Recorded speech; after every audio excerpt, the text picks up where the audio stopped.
Hi everyone, welcome to the channel Psych Learning. It's Deepika here and we are going to do the second part of the chapter जो हम already start कर चुके हैं called Attitude and Social Cognition. अगर आपने वो video नहीं देखी है तो किस लिए आप रुके हुए हैं, जाइए देखिए ताकि आपको एक कॉन्टिन्यूशन में चीजें समझ में आए, क्योंकि आज की जो क्लास है वो ऑलरेडी एक चैप्टर की सीरीज है.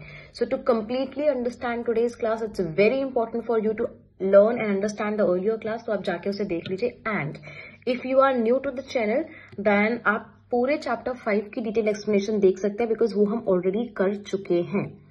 Okay, also to subscribe the channel and notifications आप ऑन करके रखिए ताकि जैसे ही न्यू वीडियो आए आपको पता लग जाए, क्योंकि हम हर दिन एक वीडियो डाल रहे हैं सो दैट हम कंप्लीटली अपने सारे चैप्टर्स टाइम से कंप्लीट कर सकें. And if you will support we will going to definitely do some sample questions and the expected questions which can be there in the boards exam. Okay, so this is what we are going to do.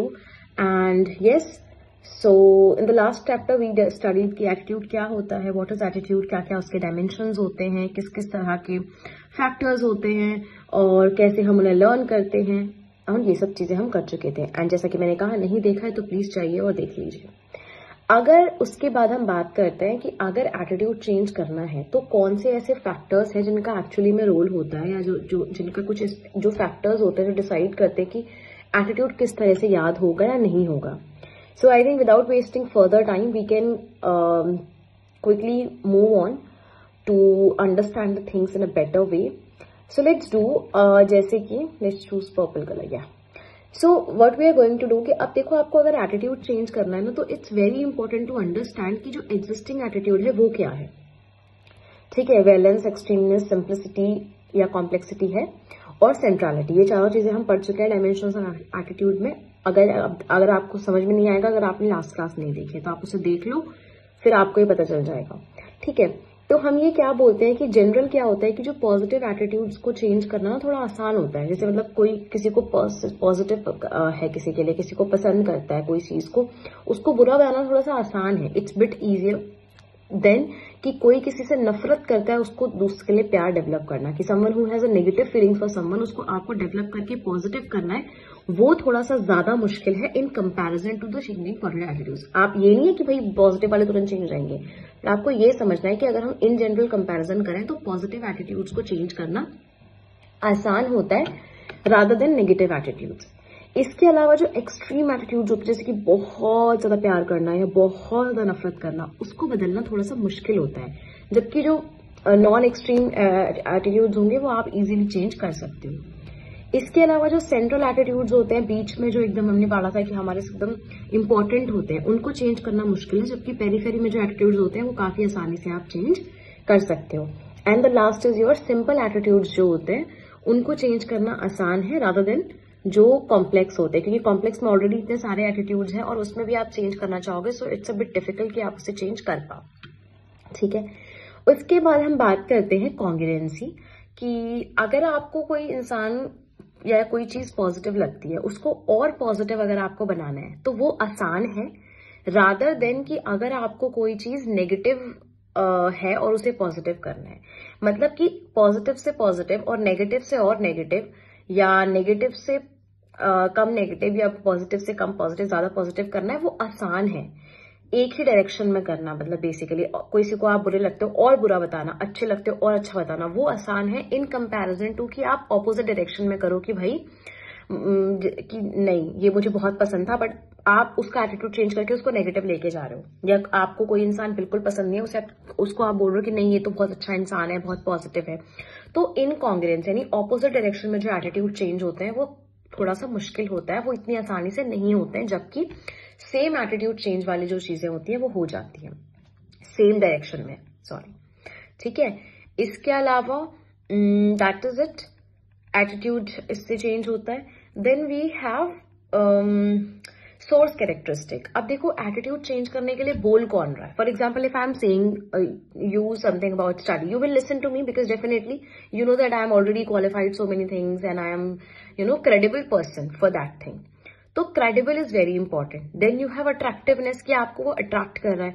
अब for example कोई person है, उसने 10th पास नहीं करी मुश्किल से, वो आपको बोल रहा है कि ऐसे ऐसे पढ़ो, ये कर लोगे, जिंदगी में सक्सेस हो जाएगा ये, और वो खुद सक्सेस नहीं हुआ ना, उसने 10th पास करी, पढ़ाई तो छोड़ो, वो लाइफ में भी सक्सेस नहीं है.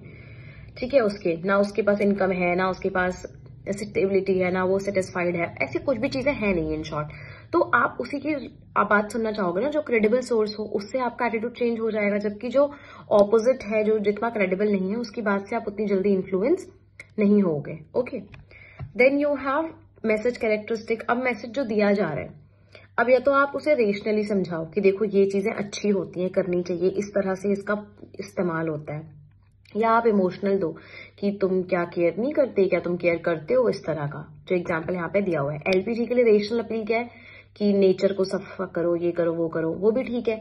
उससे ज्यादा कई बार क्या काम करता है, इमोशनल अपील काम करती है, क्योंकि वहां पे क्या होता है, अपनी फैमिली को क्या आप बुरा खाना खिलाना चाहते हो, इस तरह की अपील्स जो होती है, they work better for some things. ठीक है, देन वी हैव मोटिव कि मैसेज का मोटिव क्या है, क्यों एटीट्यूड चेंज करना चाहते हो, क्योंकि आप चाहते हो कि भाई अच्छा जॉब हो, अच्छा सब आप अच्छे दिखो, सब आपको अच्छे से देखें, this can be the thing. इसके अलावा आपका मोड होता है कि आप उन्हें कैसे बोल रहे हो। जैसे कि अब आप देखो, मैं आपको एक बोलूं कि मैं आपको ना एक चिट्ठी लिख के दे रही हूँ, पढ़ लेना क्या क्या इसके फायदे होते हैं, मैंने तुम्हें पैम्पलेट दे दिया, लेस लाइकली चांस नहीं कि तुम उस पैम्पलेट को पढ़ोगे। लेकिन अगर मैं तुम्हें बैठ के समझाऊंगी तो इम्पैक्ट पड़ेगा ना, तुम सुनोगे, समझोगे। सो किस तरह से इंफॉर्मेशन दी जा रही है उसका भी एक काफी इंपॉर्टेंट रोल होता है, राइट। उसके बाद we have target characteristic. Target is basically कि जिसका एटीट्यूड आप चेंज करना चाहते हो एक्चुअली वो कैसा है। अगर वो पर्सनेबिलिटी हो जाती है उसमें जल्दी, तो वो जल्दी चीजें मान लेगा, ठीक है आप सही कह रहे हो। अगर उसका प्रेजुडाइज बहुत स्ट्रांग है तो वो नहीं बदलेगा, प्रेजुडाइज लाइट है तो वो बदल जाएगा। सेल्फ एस्टीम मतलब उसको खुद पे वैल्यू वर्थ उसकी अच्छा लगेगा, नहीं सही है तो वो नहीं बदलेगा कि नहीं मेरे को जो लगता है वो सही है। अगर उसकी सेल्फ एस्टीम कम है तो वो आसानी से जो लोग कह रहे हैं उस हिसाब से बदल जाएगा, बिकॉज ही और शी विल लाइक कि बदल जाती हूँ यार, मुझे तो अपने पे वैसे भी मुझे पता नहीं है कि श्योर हूँ कि नहीं, तो ये बोल रहा है तो सच ही होगा। ठीक है, इसके अलावा यू हैव इंटेलिजेंस। अब इंटेलिजेंस के लिए यहाँ पर दो चीजें दी हुई है कि एक तो कई बार क्या होता है, जो बहुत ज्यादा ही इंटेलिजेंट होते हैं ना वो लोग भी चेंज नहीं होना चाहते। दूसरी सिचुएशन होती है जो लोग बहुत ही डम्ब होते हैं, जो इंटेलिजेंस कम होते हैं, वो भी चेंज नहीं होना चाहते। तो दोनों ही सिचुएशन कहीं ना कहीं पर काम करती है। जो लोग सोचते हैं कि मैं सुपीरियर हूँ वो नहीं बदलते। कुछ लोग इसलिए नहीं बदलते क्योंकि वो सोचते हैं कि नहीं हम जो सोचते हैं वो बिल्कुल सही, क्योंकि वो इंटेलिजेंट नहीं होते, वो नॉलेज गेन नहीं करना चाहते। ठीक है, I hope you are with me and I hope you are getting all the things which we are doing today. अगर आपको किसी भी चीज में कोई भी कंफ्यूजन है, आप कमेंट सेक्शन पे हमें लिख सकते हैं, आप डाउट्स हमसे क्लैरिफाई कर सकते हैं, आप ईमेल कर सकते हैं, व्हाट्सएप कर सकते हैं, इंस्टाग्राम कर सकते हैं, टेलीग्राम कर सकते हैं। सारे ही जो चैनल है आपको, हमारे जो लिंक्स हैं वो आपको हमारे यूट्यूब के डिस्क्रिप्शन पे मिल जाएंगे। सो आप वहां से जाके फोन नंबर, ईमेल, इंस्टाग्राम या टेलीग्राम कोई भी चैनल ले सकते हैं एंड आप हमसे कहीं पर भी रीच आउट कर सकते हैं आपको जो भी कंफ्यूजन हो उसके लिए। और डिटेल में स्टडी करने के लिए आप प्राइवेट ट्यूशंस के लिए भी हमें कॉल कर सकते हैं, सो ताकि आपकी जो बोर्ड्स की तैयारी है वो बेस्ट हो, right. Okay, and if this is clear we can move on, and as I said if it is not clear we are open for the queries to ask. ठीक है, then you have attitude and behaviour relationship. अब attitude behaviour relationship में क्या होता है basically कि attitude होता है कि भाई मेरे को जो लगता है या मेरी जो थिंकिंग है, मेरे जो अफेक्टिव इमोशनल कंपोनेंट्स हैं, वो क्या मेरा जो एटीट्यूड है क्या मैं उसी तरह से बिहेव करती हूँ। फॉर एग्जाम्पल कि मैं बोलती हूँ कि भाई मुझे कोई पर्टिकुलर पर्सन नहीं पसंद, लेकिन जब वो पर्सन सामने आता है तो मैं उससे बड़े प्यार से बात करके इग्नोर कर देती हूँ। ठीक है, तो ऐसा क्यों होता है। अब यहाँ पे ये फैक्टर्स हैं कि कब ऐसा होगा कि एटीट्यूड और बिहेवियर में कंसिस्टेंसी देखने को मिलेगी कि हाँ जो मेरा एटीट्यूड है वही बिहेवियर में शो हो रहा है। ऐसा कब होगा, पहली बार जब तो एटीट्यूड बहुत स्ट्रांग होगा, मतलब मैं बहुत स्ट्रांग हूं कि नहीं मुझे उससे बात अच्छे से करनी नहीं है। दूसरी बात, पर्सन को पता होना चाहिए कि मेरा एटीट्यूड क्या है। For example I should know ना कि मुझे वो इंसान पसंद भी है कि नहीं पसंद है। अगर मुझे ही पता नहीं होगा कि मेरे को क्या नेचर मेरा है तो मैं करूंगी कैसे। इसके अलावा कि कोई एक्सटर्नल प्रेशर ना हो कि नहीं तुम्हें अच्छे से बात करनी है, नहीं करी तो तुम्हारे को ये हो जाएगा, वो हो जाएगा, व्हाटएवर। चौथा, पर्सन को कोई देख ना रहा हो, इवैल्युएट ना कर रहा हो, क्योंकि कई बार अगर कोई मुझे देख रहा है, इवैल्युएट कर रहा है तो मैं क्यों बुरी बनूंगी या मैं क्यों ऐसा करूंगी जो मुझे लगेगा कि लोगों को अच्छा नहीं लगेगा, तो मैं अच्छा ही करूंगी। एंड द लास्ट इज कि पर्सन को जब ये लगे कि जो भी बिहेवियर वो करने वाला है उसकी वजह से उसे नुकसान नहीं होगा और लोग उसे प्रेज करेंगे, तब वो बिहेवियर जो है शो किया जाता है। सो जब भी इंसान को लगे कि वो जो बिहेवियर कर रहा है उसके पीछे उसका मोटिव अच्छा है, उसको अच्छा ही मिलेगा, तो उस सिचुएशन पे आप जो है बिहेवियर और एटीट्यूड सेम रखोगे। ठीक है, I hope this is clear. फिर आपको एक काफी इंपॉर्टेंट स्टडी है रिचर्ड ला पेरी की, ये एक्चुअली एग्जाम्स में भी आती है काफी ज्यादा, तो आप कर सकते हैं। इसमें क्या था कि उन्होंने बेसिकली क्या किया, एक अमेरिकन साइकोलॉजिस्ट थे, उन्होंने चाइनीज कपल को बोला कुछ यूएसए के होटल्स में जाने के लिए और स्टे करने के लिए कि आप स्टे करो और वहां पर रहो, ठीक है। उसके कुछ दिनों के बाद उन्होंने जो है एक क्वेश्चनियर भेजा सेइंग दैट कि चाइनीज कपल अगर आपके या चाइनीज लोग आपके वहां पर आते हैं तो क्या आप उन्हें सर्व करोगे, क्योंकि उस टाइम की बात है जब चाइना अमेरिकन इश्यूज चल रहे थे, तो जो स्टीरियोटाइप उनके लिए था। तो उन्होंने कहा नहीं हम नहीं करेंगे, हम नहीं करेंगे, हम नहीं करेंगे, लेकिन बहुत लोग तो कर चुके थे जैसा कि हमने देखा।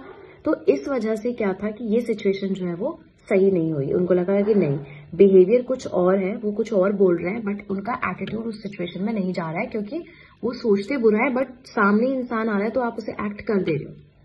इस तरह का था फेस्टिंग एंड कार्ल स्मिथ में। उसमें क्या था कि आपने झूठ बोल दिया था, तो अब बिहेवियर तो बदल नहीं सकता क्योंकि झूठ तो आप बोल चुके हो, अब आप सच तो नहीं बोल सकते। तो आप क्या करते हो, अपना एटीट्यूड चेंज कर लेते हो कि नहीं यार, एक्सपेरिमेंट जो है वो इंटरेस्टिंग था, ताकि आपको ये ना लगे कि आपने $1 के लिए झूठ बोला। ठीक है ना, क्लियर? ओके।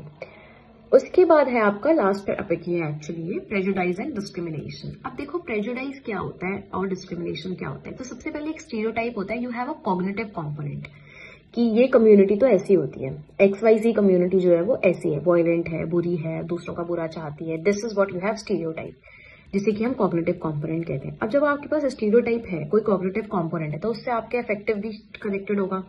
आप बोलोगे बेकार है, छी बेकार लोग हैं, तो you will have a negative emotions for them, that is your affective component and that is actually called prejudice. When you prejudice करेंगे ये लोग तो बेकार होते हैं, इन लोगों के पास नहीं रहना चाहिए, ये लोग बहुत ऐसे होते हैं। एंड जब ये सब हो गया तो आप बिहेव भी करोगे, उनसे दूर रहोगे, उनसे बात नहीं करोगे, वो सामने आएंगे तो रिएक्ट अलग से करोगे, that will be your behavioural component, कि आप उनके सामने एक्शन वैसा करके दिखा रहे हो कि नहीं आप उनसे बात नहीं कर रहे, आप उनसे वो नहीं कर रहे, because you are behaving in that way, and that is called discrimination. So I hope you understand what is stereotype, what is prejudice and what is discrimination, right? अब प्रेजुडाइज भी कैसे लर्न किया जाता है, एक तो लर्निंग के method से जिसके हमने ऊपर पढ़ा, विच इज एसोसिएशन हो, reward punishment, observing others, group cultural norms, exposure to information and reference group, personal experience, media and prejudice. मतलब जो भी एटीट्यूड फॉर्मेशन के हमने फैक्टर्स और वो ऊपर पढ़े हैं ना, सेम वही चीजें यहाँ पर लिखी हुई हैं। अगर लॉन्ग क्वेश्चन में आता है तो आप इसे डिटेल में एक्सप्लेन कर सकते हैं, ठीक है ना। उसके बाद दूसरी चीज क्या होती है, एक सोशल आइडेंटिटी बन जाती है कि नहीं मेरा ग्रुप इज द बेस्ट, तो ऑब्वियसली दूसरे का ग्रुप खराब होगा। इसके बाद यू हैव स्केपगोटिंग। स्केपगोटिंग इज बेसिकली कि जिस इंसान को आपने बोला कि ये बेकार है, ये कुछ नहीं कर सकते, आप बोलो कि तुम्हारी ही गलती है, बिकॉज तुम उठना ही नहीं चाहते, तुम लड़ना ही नहीं चाहते, तुम पढ़ना ही नहीं चाहते, सॉरी, या फिर तुम अपने राइट्स के लिए लड़ना चाहते इन दैट वे, या फिर तुम बहुत वायलेंट हो तो तुम्हें ही गुस्सा ज्यादा आता है। तो मतलब जो एक्चुअली में स्टीरियोटाइप्ड किया गया है उसी की गलती बता देते हो कि तुम्हारी ही गलती है, दैट इज स्केपगोटिंग, ठीक है ना। Then we have kernel of truth concept. तो kernel of truth concept is basically कि everyone is saying there must be some truth, कि सब कोई बोल रहा है कि इस ग्रुप में ये प्रॉब्लम है तो कुछ तो होगा ना, सब लोग झूठ तो नहीं बोल सकते ना, मतलब सब लोग तो झूठ नहीं बोल सकते ना। Then you have self fulfilling prophecy. Self fulfilling prophecy is very dangerous because it is like कि आपने जो बोला है ना वो उस पर्टिकुलर ग्रुप वैसा ही करने लग जाता है। आप बोलोगे कि आप बिल्कुल बेकार हो, कुछ नहीं कर सकते, वो कुछ नहीं करेगा। आप बोलोगे कि आप हमेशा लड़ते रहते हो, वो लड़ने लगेंगे, बिकॉज आपने जैसा उसको बोला है ना वो वैसा ही अपने प्रोफेसी उनकी हो जाएगी कि वो सेल्फ फुलफिल करेंगे उस प्रोफेसी को, और इस वजह से स्टीरियोटाइप बढ़ेगा, डिस्क्रिमिनेशन बढ़ेगा, प्रेजुडाइज बढ़ेगा। सो ये सब चीजें गलत है ना। तो हमें क्या करना चाहिए, हमें प्रेजुडाइज को हैंडल करना चाहिए। उसके लिए हम क्या कर सकते हैं, ऐसी अपॉर्चुनिटीज ही ना दें कि प्रेजुडाइज लर्न हो, ऐसे एटीट्यूड अगर बन जाते हैं तो उन्हें बदलें, सोशल आइडेंटिटी पे फोकस ना करें, और सेल्फ फुलफिलिंग प्रोफेसी ना होने दें, ठीक है। Then we have education and information. पढ़ाई, एजुकेशन दे, सबको इन्फॉर्मेशन दे कि ये गलत है। इंटर ग्रुप कॉन्टैक्ट बढ़ाए, जैसे मेरा ग्रुप अगर आपके ग्रुप से बात करेगा अच्छे से तो हो जाएंगी चीजें सॉल्व। अब दोनों ग्रुप जो है वो कोऑपरेटिव वे में मिलने चाहिए, यानी कि कॉम्पिटेटिव में बोल रही हूँ जो जीता वही सिकंदर, उसी को मिलेगा गिफ्ट, नॉट लाइक दैट। हाँ, आपको बोलना है कि नहीं आप मिल बांट के रहो तो सारी चीजें सॉल्व हो जाएंगी, आपको उन्हें कोऑपरेटिव वे में सिखाना है। Then you should have a close interaction between the group, मिल बांट के अच्छे से बात करानी है। देन दोनों ग्रुप की ना पावर और स्टेटस सेम होना चाहिए, बिकॉज खुद सोचना जिसके पास पावर ज्यादा होगी वो अपने आप को महान समझेगा, और जिसके पास पावर कम होगी उसको लगेगा कि यार मेरे को तो दे नहीं रहे हैं, तो वो लड़ेगा, रिजेंटमेंट हो सकती है। And the last is your individual identity को फोकस करो कि आप एज ए इंडिविजुअल क्या कर रहे हो वो देखो। आप ये मत देखो कि आपके ग्रुप ने क्या किया है, you should focus on the individual identity which is there, कि हाँ मेरे लिए मेरी इंपॉर्टेंस है. इट्स नॉट लाइक दैट कि पूरा ग्रुप मेरे साथ चलता है. तो क्योंकि इससे क्या होता है कि हम अपने ग्रुप को अच्छा मानते हैं और दूसरे ग्रुप के लिए फिर हमारे पास नेगेटिव एटीट्यूड्स हो जाते हैं. समझ आया? So with this our chapter is over. This is a bit of a summary, you can read it, and कोई भी डाउट और कंफ्यूजन आपको है तो आप पूछ सकते हैं. होना नहीं चाहिए बट हो सकता है, क्योंकि हाँ कुछ टॉपिक्स हैं जिनमें डिटेल एक्सप्लेनेशन की जरूरत है. अगर आप हमें बताएंगे तो we can make a quick videos on that also. Till then पढ़ाई करिए, ध्यान रखिए. Best wishes for you. Exam की तैयारी करिए. Winters are approaching. Take good care of yourselves. Don't get sick at the time of pre boards और boards. Do your best. All the best. Bye bye. Take care.